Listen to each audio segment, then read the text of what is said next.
how to enable or disable TalkBack Braille Keyboard on the Samsung Galaxy S25, S25 Plus, Edge or Ultra.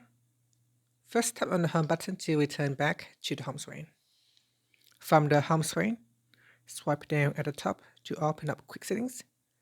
Then in here, tap on the settings icon. Next, we then scroll down and tap on accessibility.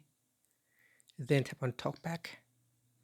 After that, we go down and tap on settings. Now in TalkBack settings, go down and tap on Braille Keyboard.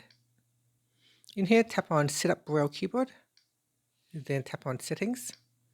And from here, you can tap on the toggle button to turn it on or switch it off. Tap on the left hand side panel.